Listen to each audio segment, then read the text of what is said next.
Good day to you, World Wide Web. My name is Barry Johns, and this is TTIH News. That's short for Tuesdays Today in History, our weekly broadcast here to help all of you through your homeschool journey.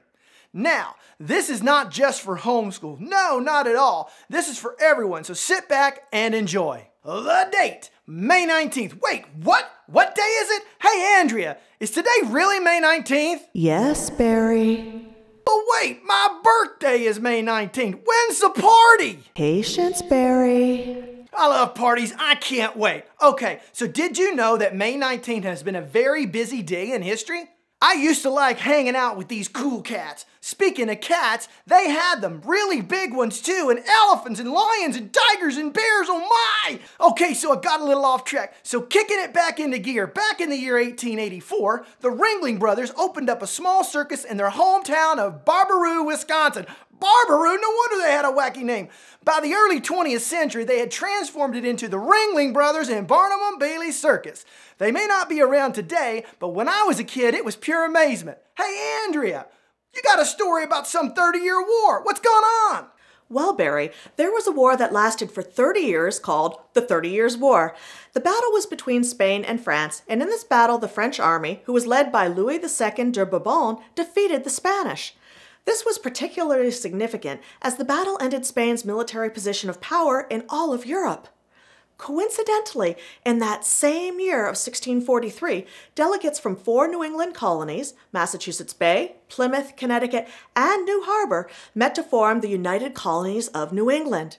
Hannah has a story about a union with a very storied past. Hannah? Well, Mom, that's right. This cat was not a cool cat. He was a bad dude. Yes, I'm talking about that corrupt leader of the Teamsters Union, James R. Hoffa, or Jimmy Hoffa. Well, in 1959, he decided to go toe-to-toe with the government and threatened a nationwide strike of the Teamsters Union. If unions are subjected to the new antitrust laws being applied to transport units, Jimmy wants that money to fill his coffers, if you know what I'm saying. You talking to me? Whoosh! Hannah, I've got one for you. You like art? I like art. And apparently, some bad dudes who apparently liked art too. Bandits stole 3 of Rome's most important paintings from the National Gallery of Modern Art on this day in 1998. The 3 amigos were armed while hiding in the National Gallery of Modern Art. After closing time, these bad dudes tied up the guards and stole 3 priceless paintings, 2 Van Goghs and 1 Kazin. Look people, if you can't pay for it, move on. Don't take what's not yours. Back to you, Dad. Well, Noah, I sure hope they get those paintings back. Have you ever dreamed of being a pirate? Ever want to sail the blue seas with Captain Jack Sparrow? Captain, I wish to report a mutiny. I can name fingers and point names. Perfect. Okay, so wake up. That ain't gonna happen. But I can tell you what did happen. So, on this day in 2007, some really cool treasure hunters. Okay, yes, treasure hunters. These dudes and dudettes discovered a shipwreck off the coast of England. Wow, wait, that's not all. The ship was chock full of gold and silver worth an estimated 500 million buckaroos there, matey. A shipwreck expert, that's not me, by the way, guessed that the wreck was that of the Merchant Royal that sank in 1642 off the islands of Sicily. Okay, I've got to admit, that's better than sailing with Jack Sparrow. Edition. You are Jack Sparrow. Hannah Noah, are you ready for the Mega Lightning Round? 1535, French explorer Jacques Cartier set sail for North America. 1536, Anne Boleyn, the second wife of England's King Henry VIII, was beheaded at the Tower of London. 1568, after being defeated by the Protestants, Mary, the Queen of Scots, fled to England where she was imprisoned by Queen Elizabeth, who thought she wanted her throne. In 1857, the electric fire alarm system was patented by William Channing and Moses Farmer. 1864, the Union and Confederate armies launched their last attacks against each other on Spotsylvania in Virginia. 1885, German Chancellor Otto von Bismarck took possession of Cameroon and Togoland. They must wear a lot of togos there.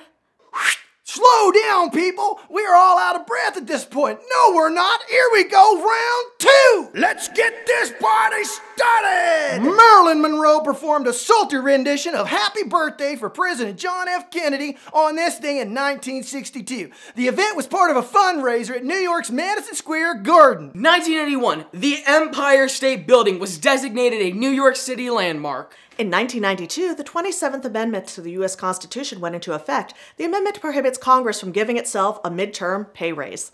2001, Apple opened its first 2 retail stores in Virginia and California. 1571, the Spaniards occupied the ruins of Maniland in the Philippines and established a settlement there. On May 19th, Lopez de Legazpi, I didn't even say that name. 1571, the Spaniards occupied the ruins of Maniland in the Philippines and established a settlement there. On May 19th, Lopez de Legazpi gave the city to the colony of Manila.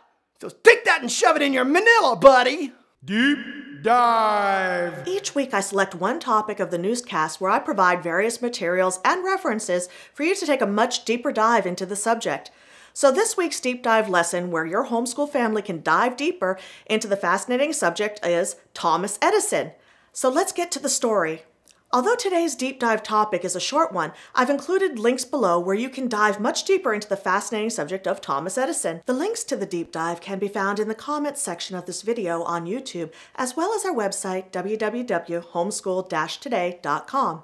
So what exactly did happen on May 19th, 1926? Well, the American inventor Thomas Edison spoke on the radio for the very first time. I know that was short, but I promise there's plenty to learn on the attached lesson plans. Famous birthdays in history. Are you ready?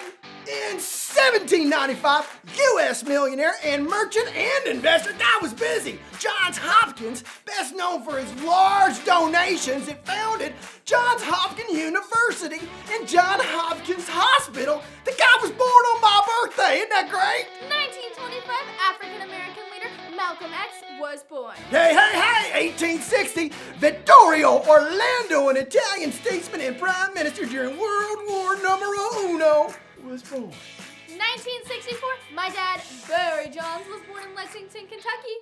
Happy birthday, Dad! I'm a redneck from Kentucky, and history is fascinating. So many things happen every day all around us, and have for thousands of years. You can discover more about interesting history that happened on this date or any other date by searching online or visiting your local library. Get your card up to date, girl! Please hit the like button at the bottom of the screen. It's what keeps us making these videos.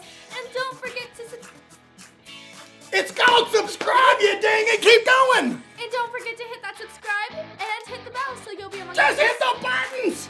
In the famous words of Douglas MacArthur, could I have but a line a century, hence crediting a contribution to the advance of peace, I would gladly yield every honor which has been accorded me in war. Until next time, happy homeschooling.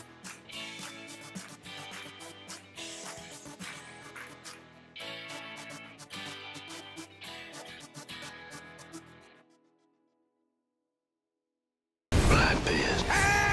The pirate all pirates fear.